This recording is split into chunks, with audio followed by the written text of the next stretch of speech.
Peut-être parmi nous ce soir, nous avons des citoyens se retrouvant le samedi en tenue fluorescente pour clamer haut et fort leur indignation face au gouvernement. Nous sommes ici ce soir pour revêtir un vêtement d'une toute autre couleur. Un brassard pneumatique, vert, qui permettra à notre cher et tendre propriétaire de ne pas couler. Couler sous tout ce que nous lui infligeons. La sonnette d'alarme a été tirée. La fusée d'alerte rougit au-dessus de notre tête. Je n'en coulerai donc pas une dernière couche. Mais oui, notre terre va mal. Mes chers concitoyens, nous ne sommes pas ici pour vous faire une leçon. Nous sommes debout derrière ce pupitre pour comprendre qu'est-ce qui vous dérange avec notre écologie. Mais surtout, qu'est-ce qui cloche avec l'écologie en France? L'écologie est un luxe que beaucoup ne peuvent pas se permettre. Mais ce qui est le plus consternant, c'est qu'ils le souhaitent. Pas de bonus pour des voitures électriques, car c'est trop cher. Pas de panneaux solaires, car c'est trop cher. Pas d'alimentation bio, car c'est trop cher. Il suffit de cette écologie de porte-monnaie. Ils ne peuvent pas se permettre d'arrêter le chauffage au fioul pour passer au gaz, alors qu'ils veulent se mettre au vert. Mais tant bien que mal, ils apportent leur pierre à l'édifice. Par un mode de vie écologique, par des moyens simples. Tri, transport, consommation, TTC. Nous en arrivons à notre proposition de loi. Le gouvernement souhaite récompenser les citoyens ayant un mode de vie écologique. Mais il ne faut pas se tromper. Je ne vous parle pas d'une vie de rien, sans rien de vie, ni même d'une vie de chien. Pire que vide de mots serait ce mode de vie. Point du tout. Nous ne voulons pas faire ressortir les individualités, ni de créer de la compétitivité entre nos concitoyens. Ce que nous voulons, c'est une écologie globale. Par ce souhait, nous voulons faire avancer la transition écologique en France, faire un pas de plus vers le monde vert de demain. Mais cela ne se fera pas sans vous.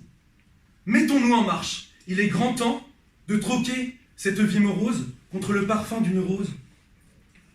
Grâce à l'effort de chacun, nous sommes prêts à agir proportionnellement à votre engagement. C'est une réforme par votre action. L'action libère, l'action vivifie, l'action récompense. Par votre action, nous allons agir. C'est dans ça que nous tenons l'idée de récompense. Vous voulez voir la vie en vert. Je vous ai compris. De vos actes, nous réformerons. De votre implication, nous construirons. On a tous quelque chose en nous d'écologie. Dans l'espoir que nos printemps ne deviennent pas nos hivers, ne voulant pas non plus que la nature retourne sa veste vert de gris, nous sommes là devant vous. Comme la presse nous appelle, les 4 mousquetaires du vert, mais préférant la prose, nous allons expliquer, exposer notre ambition projet, de faire avancer la France par les Français. Et ce n'est pas des intérimaires qui m'accompagnent. Aujourd'hui, des ténors sont là pour mettre derrière les barreaux la noirceur des propos de l'opposition. Monsieur le ministre, Boris Mauroussin, qui ne restera pas dans le mystère tel un Rosicrucien, mais vaillant comme le hussard taillant le Prussien, vous tendra la main et vous exposera comment nous comptons suivre les efforts du peuple et par quels moyens le projet prendra forme. Car si nous voulons nous mettre au vert, il est forcément important de vous parler de verdure, d'oseille. Mon second chevalier n'est autre que Raphaël Olivier, apportera le second coup, taillant précisément ce que représente la récompense dans notre projet. Enfin, pour le bouquet final, que dis-je? La riposte fatale, nous vous offrons un vétéran. C'est Hélène Minant, doyen de l'hémicycle, qui a su nous prouver que son coup de langue est bien plus redoutable que son coup d'épée. Antoine Marvier vous fera attraper un coup d'amour, un coup de soleil, qui terminera de faire germer notre projet dans vos oreilles.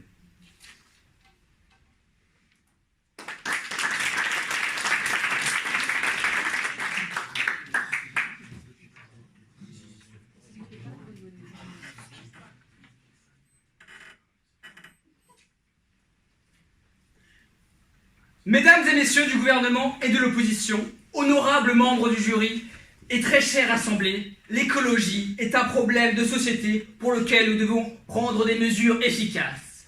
Or, une mesure ne peut être efficace si elle se voit mettre des bâtons dans les roues par son propre gouvernement. Nous sommes témoins, de jour en jour, des effets néfastes du réchauffement climatique et des gaz qui nuisent à notre santé, qui sont, je le rappelle, à la fois provoqués par les pots d'échappement de votre véhicule, mais aussi par le chauffage de l'Élysée. Donc, afin de commencer sur des bases saines et d'éviter tout préjugé, je préfère préciser que nous ne nous inscrivons pas et nous ne nous inscrirons jamais en opposition d'une mesure que l'on considère comme pilier de la transition écologique. Il est cependant primordial de rappeler à notre gouvernement que malheureusement non, nous ne vivons pas dans le monde féerique des mauvaises comédies romantiques américaines et que donc ce n'est pas en favorisant une minorité de personnes au détriment du reste que nous arriverons à reprendre la main pour répondre à l'un des problèmes fondamentaux de notre société. Parce que oui, j'ai le fort regret de vous annoncer que les délires de votre gouvernement ont encore fait une victime, et cette dernière n'est nulle autre que vous, peuple de France. En effet, à force de trop vouloir plaire à la sacro-sainte bien-pensante en proposant des projets de loi qui ont l'air d'aller d'eux-mêmes, ce gouvernement certainement trop occupé à protéger une entreprise telle que Monsanto oublie trop souvent d'y intégrer un fonds. On appelle un mode de vie durable un mode de vie d'un homme ou d'une femme qui possède un équilibre idéal entre écologie, sociale et économique.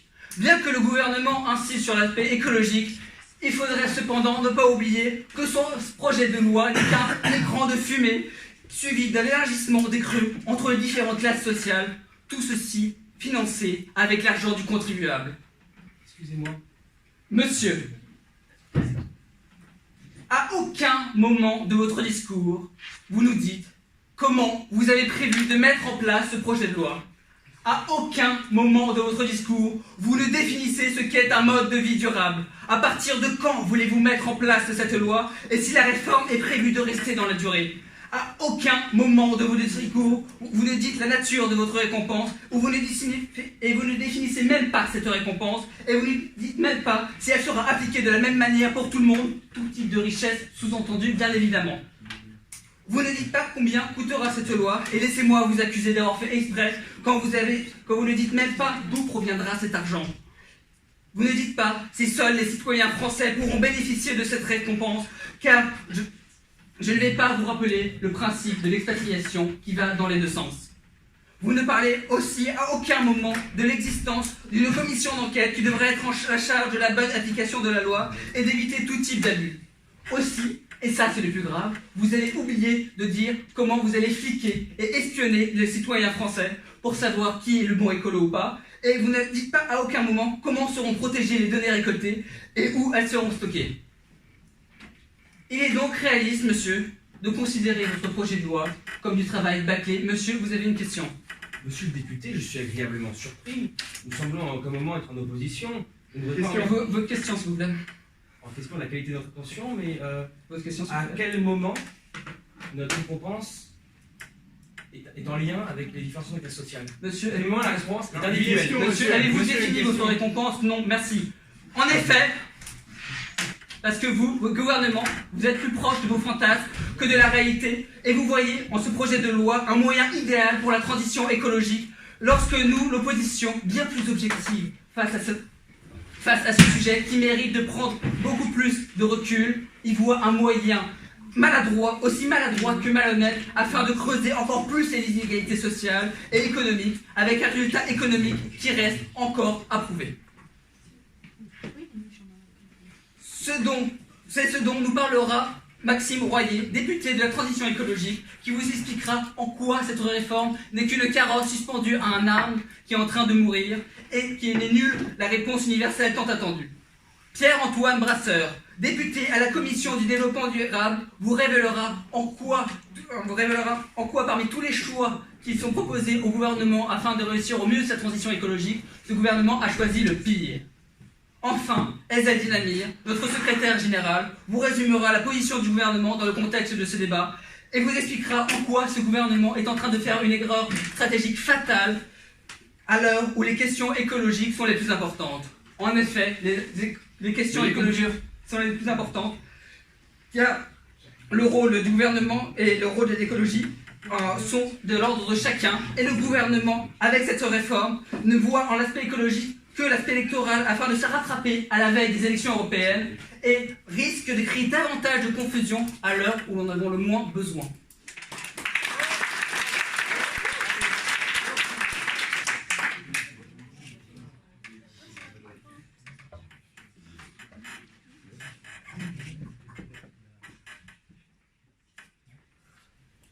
Monsieur le chef de l'opposition, au risque de vous décevoir, vous qui voulez m'enterrer, j'aimerais tout d'abord me défendre de manière légale et juste. Mesdames et messieurs de l'Assemblée, c'est avec grande peine que je me trouve aujourd'hui devant vous. Désolé de devoir expliquer néanmoins l'essence de ce sujet que, je suis sûr, vous saisissez de vos esprits affûtés. Mais ma présence en ce jour, face à une opposition véhémente qui se défie de notre beau projet, justifie mon combat. Je me bats aujourd'hui, comme tant d'autres l'ont déjà fait, pour que demain nul homme tel que moi n'ait à le faire. Nous luttons ensemble depuis déjà bien longtemps pour offrir la prospérité et un monde vivable à la postérité. Comme j'ai honte de devoir vous répéter que l'heure est grave, que 9 millions d'hommes et de femmes dans le monde chaque année meurent à cause de la pollution. Comme j'ai honte de devoir vous répéter que la moitié du territoire national est composé de nitrates et de polluants. Comme j'ai honte de devoir vous répéter qu'en moins de 30 ans, nous avons consommé près d'un tiers des ressources de notre planète. Je cauchemarde d'un monde dans lequel les fils et les filles demandent à leurs parents si le ciel a toujours été gris de pollution, si la pluie a toujours été acide, si le panda a véritablement existé, qui se demandent au final où était le gouvernement il y a de cela 30 ans. Messieurs, je prendrai votre question. Monsieur, quelles sont les preuves de l'impact bénéfique sur l'environnement de votre réforme? J'y viens, monsieur. C'est ce qui va être traité dans la suite de mon exemple. Est-ce que je peux continuer? Je prends ça pour un oui, merci. Notre situation requiert une action complexe. Nous devons nous montrer puissants dans notre revirement immédiat, décisifs dans nos axiomes et déterminés pour la pérennité de nos lois et de nos actions, sans quoi il sera trop tard lorsque nous agirons, et sans perdre la face en bafouant les principes de notre chère République. Je me base aujourd'hui, mais surtout pour demain, afin que l'homme peigne pour son prochain un tableau qui sera composé d'une couleur en particulier, la couleur de l'écologie. Car oui, il ne s'agit pas d'un ministère banal, il s'agit d'une couleur du monde de demain. L'écologie ne permet pas la vie. L'écologie, c'est la vie. Mais fort heureusement, et au défi de ce dont on nous accuse, dans ce projet de loi, je ne me battrai pas seul, ni pour une minorité. Je me battrai avec des associations internationales comme Greenpeace ou WWF, des gens qui savent, des gens qui ont une expérience et un savoir rare dans le choix d'un mode de vie durable et écologique. Et nos experts nationaux ne seront pas en reste. Ils seront bien entendu une partie de ce conseil. Et c'est ce conseil qui va pouvoir déterminer qu'est-ce qui va permettre de réaliser cette transition écologique que nous avons tant de mal à accomplir. Grâce à ce conglomérat d'experts, nous déterminerons la viabilité d'initiatives populaires et non celle d'une minorité, encore moins d'un individu ou d'une classe. D'initiatives populaires, celle de chacun ou d'un groupe quel qu'il soit, dont la récompense sera un ajustement alloué à l'écologie. Et c'est comme cela que nous allons régler le problème, monsieur. Mais les plus terre à terre parmi vous se demandent déjà, monsieur le ministre, mais vous êtes fou, d'où viendra l'argent? Question que vous avez à justement poser. Eh bien, je vous répondrai, allons chercher l'argent là où il est. Dans les bars. Oui, monsieur, les bars.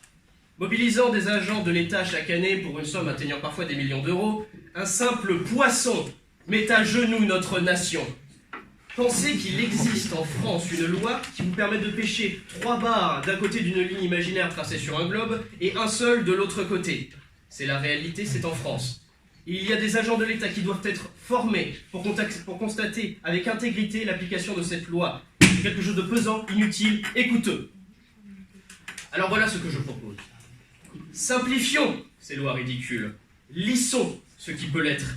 Servons-nous de l'armada d'indicateurs dont nous disposons. Indicateurs qui n'indiquent pas, contrairement à ce qu'on voudrait vous faire croire, les habitudes d'un seul citoyen, mais bien une tendance globale, l'anonymat caché derrière le groupe. Nous l'utiliserons pour recentrer véritablement nos efforts et dans le même mouvement récupérer une partie du budget de l'écologie qui est diversifié dans tant de projets que tant l'État que les citoyens ont du mal à s'y retrouver. Ça nous permettra plus de transparence. Et enfin, recentrons-nous sur nos valeurs républicaines et intéressons-nous à ce qu'un peuple déjà sensibilisé, déjà au courant et sage souhaite. Je crois en la sagesse de chacun de nos citoyens, tout comme je crois en la vôtre aujourd'hui pour faire le bon choix. Ce que nous proposons en ce jour, c'est une loi décisive qui perdure dans un monde qui perdure pour un peuple qui prospère dans la conviction et l'engagement populaire.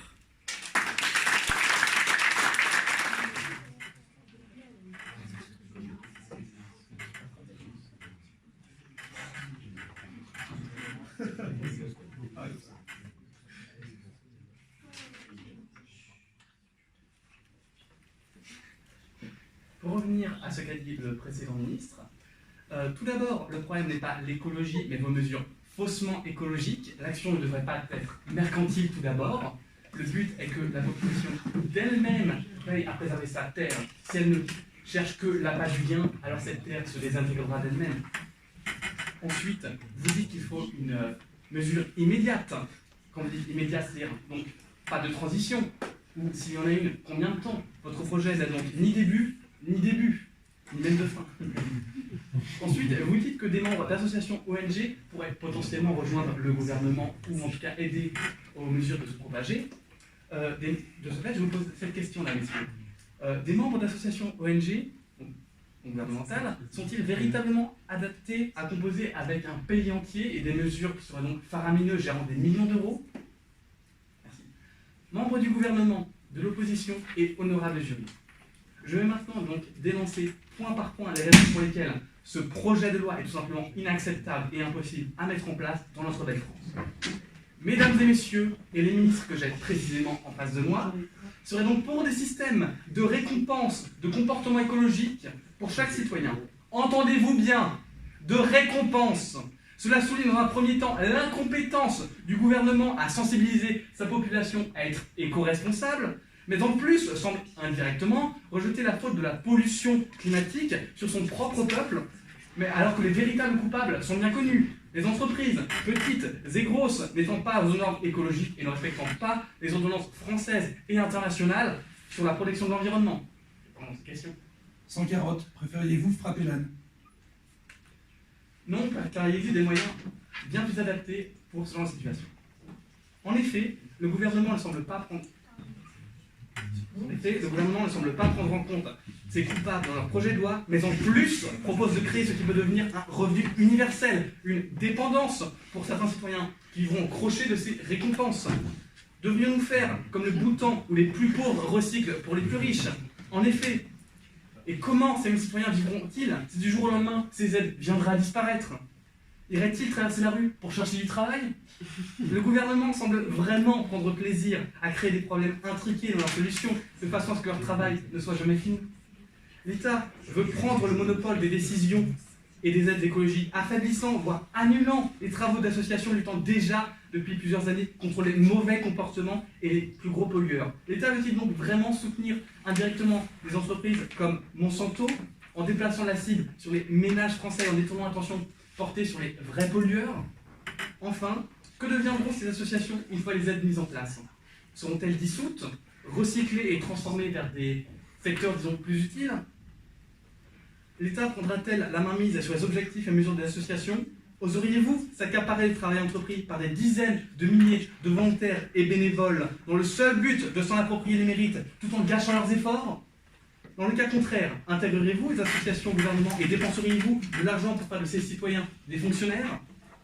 En effet, dès lors que les récompenses, si elles sont d'ordre monétaire ou économique, pèseront très lourdement sur la croissance française, endetteront l'État français encore plus qu'il ne devrait l'être. Le développement durable repose notamment sur le pilier de l'économie, qu'il faudrait voir à ne pas le négliger, ou voire même le pénaliser, favoriser l'écologie. Quelle transition y aurait-il alors lors de l'instauration des récompenses pour les citoyens n'ayant pas d'autre choix que de polluer?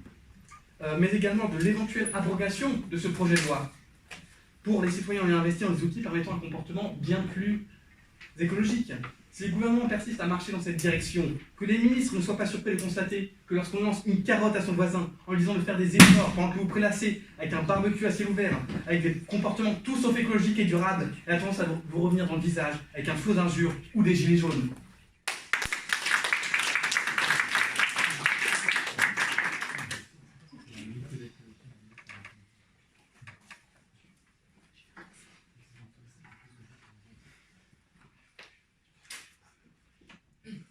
Miroir aux alouettes.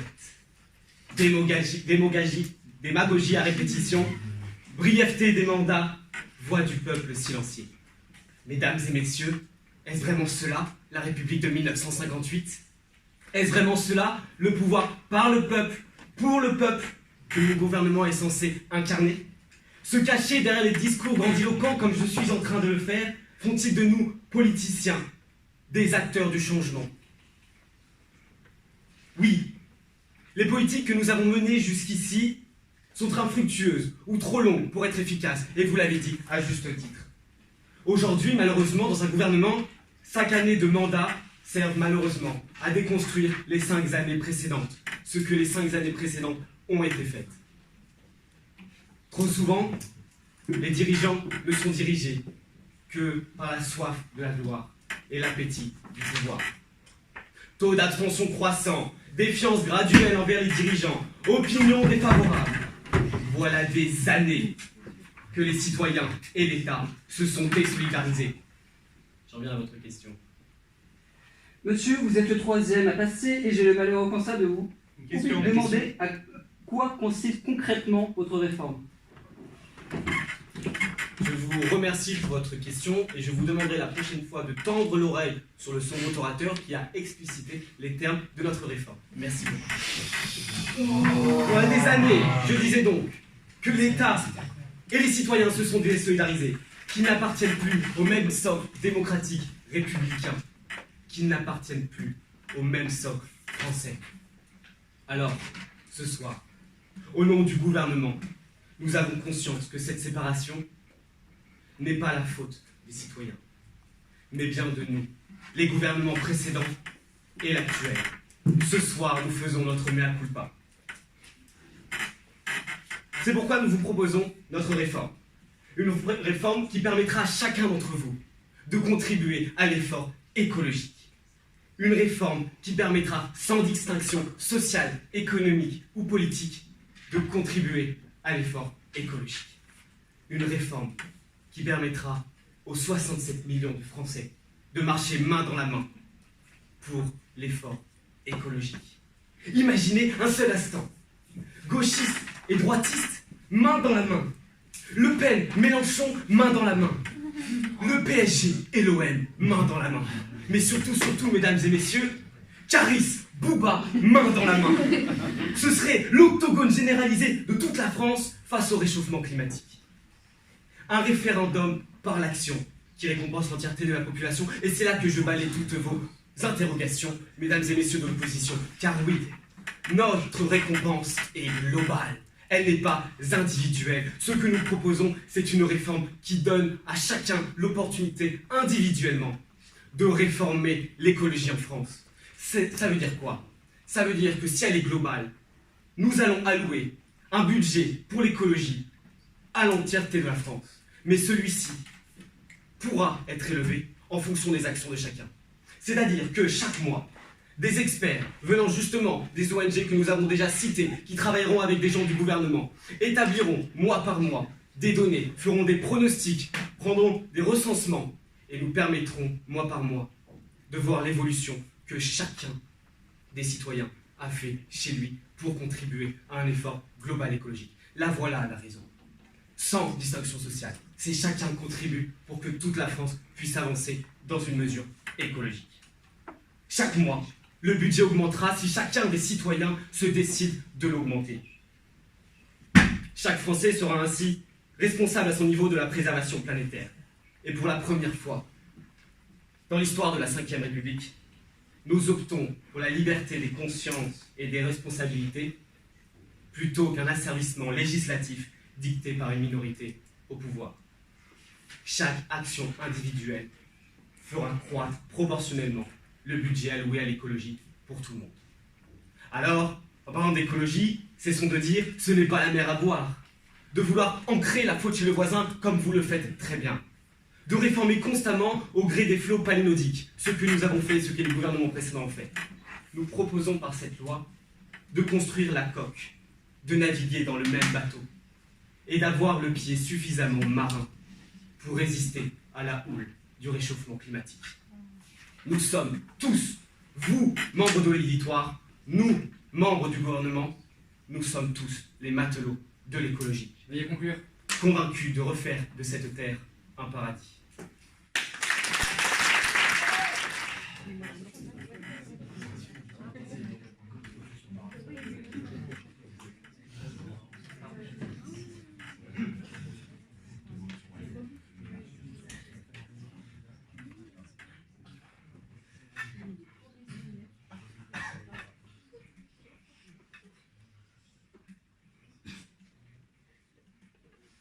J'ai beaucoup aimé le discours de mon prédécesseur qui parlait de république, de constitution de 1958, d'abstention. Je connais très bien ce discours puisque c'est le discours réutilisé à toutes les campagnes électorales, cette espèce de discours à trous, avec les mots-clés comme sans distinction sociale, minorité au pouvoir qui nous oppresse, action individuelle. Mais le problème, c'est que vous n'avez pas centré et centralisé le problème. Ici, nous parlons de développement durable. Chaque génération, sans doute, se croit vouée à refaire le monde. La mienne, c'est pourtant qu'elle ne le refera pas.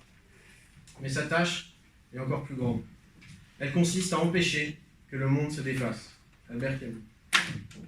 Si aujourd'hui, les menaces qui pèsent sur l'humanité ne sont plus d'ordre de guerre nucléaire, comme à l'époque d'Albert Camus, encore que, elles n'en sont pas moins dangereuses. En effet, les menaces économiques, sociales et écologiques n'ont jamais été aussi importantes et représentent probablement un des plus grands défis que l'humanité a connus. Et c'est pour cela que la pseudo-politique court-termiste du gouvernement complètement démagogue ne suffit pas et nous conduit droit dans le mur. En effet, le développement durable passe par 3 piliers. Le pilier économique, social et écologique. Et tout cela doit être mené et guidé par une politique transverse qui regroupe tous les acteurs de notre société, à savoir l'État, les entreprises et les citoyens. Mais pour qu'un véritable changement s'opère, il faut que les acteurs en prennent conscience et qu'ils le fassent d'eux-mêmes. Monsieur. Bonjour monsieur. Pourquoi dites-vous que notre politique est à court terme?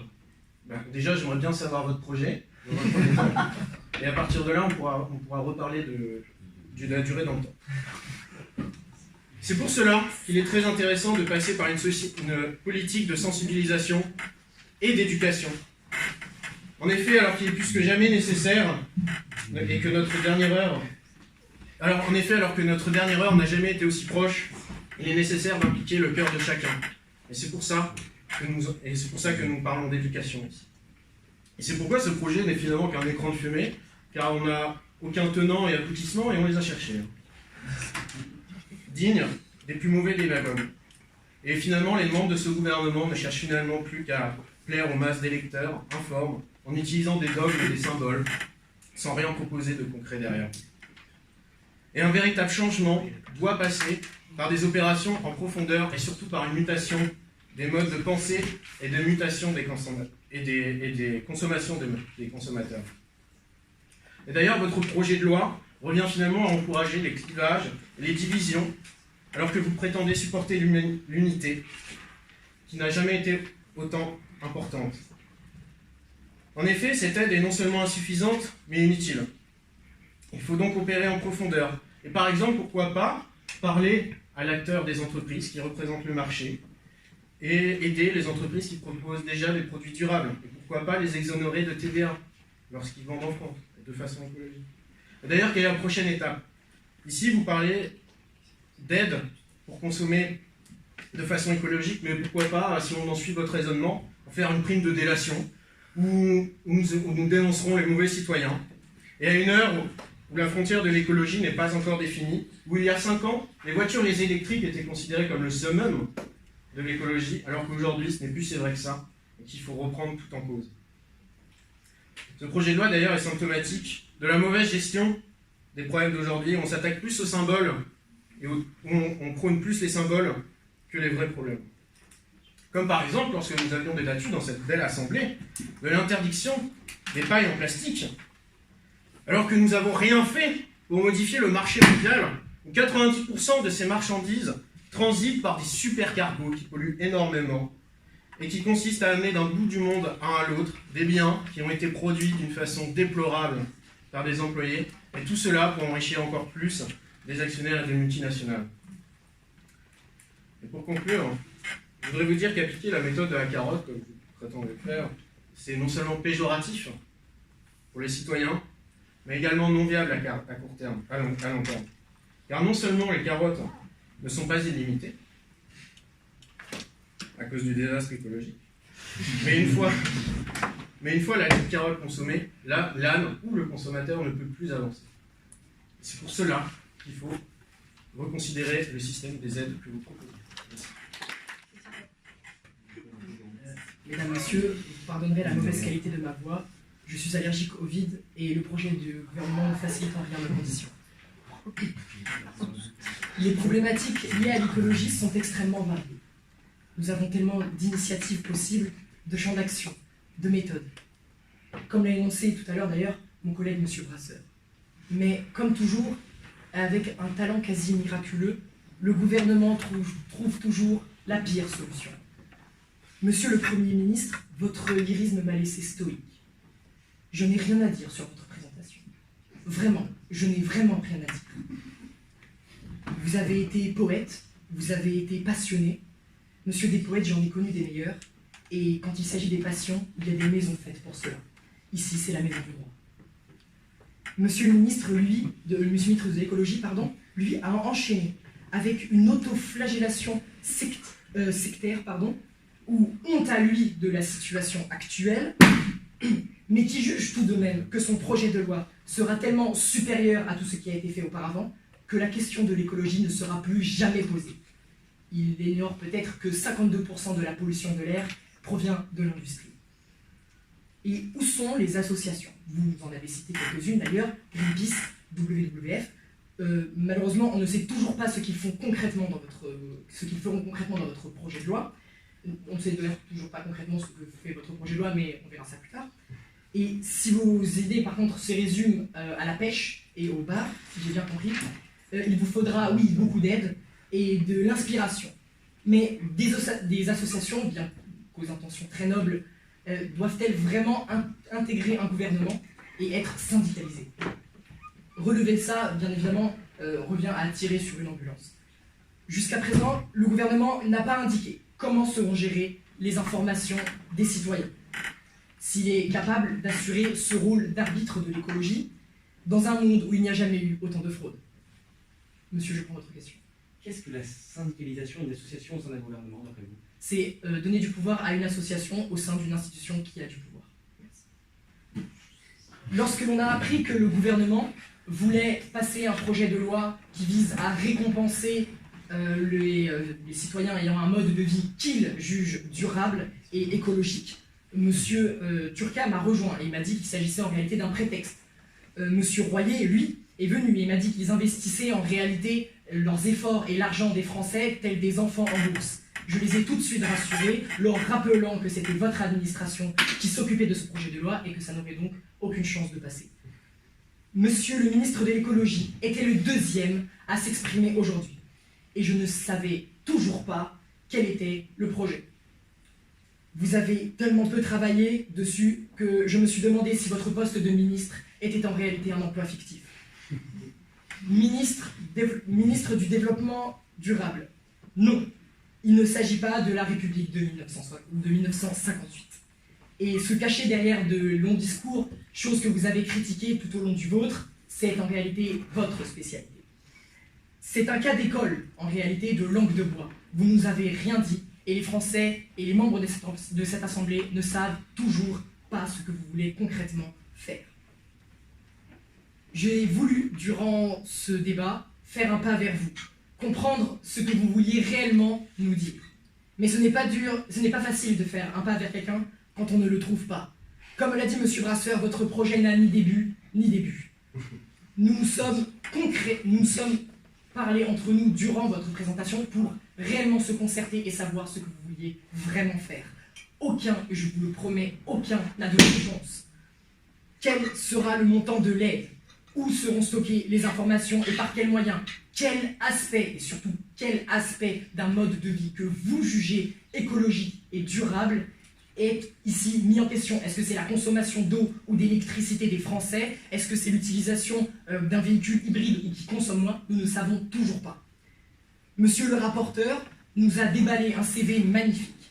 Je le cite d'ailleurs ici, les cons, ça ose tout. Oui, comme défendre un projet qu'on n'a ni décrit ni défini. Le destin, monsieur, c'est vous qui en êtes responsable. Les Français vous ont élu, vous. Vous avez été, durant votre campagne, des véritables boulimiques de pouvoir, et c'est aujourd'hui à vous d'assumer les responsabilités. Camarades de l'opposition, bravo. Vous avez été très forts aujourd'hui et vous avez fortement défendu l'intérêt des Français. Mais le mérite revient aux membres du gouvernement. Merci. Veuillez conclure. Merci d'avoir encouragé le diesel pour l'interdire plus tard. Merci d'avoir augmenté le prix de l'essence pour ensuite entraîner de vives manifestations en France. Merci d'avoir creusé un peu plus l'écart entre les Français et les politiques. Polluer, c'est-à-dire salir, en rendant malsain ou dangereux. Et c'est exactement ce que vous avez fait aujourd'hui. Bravo.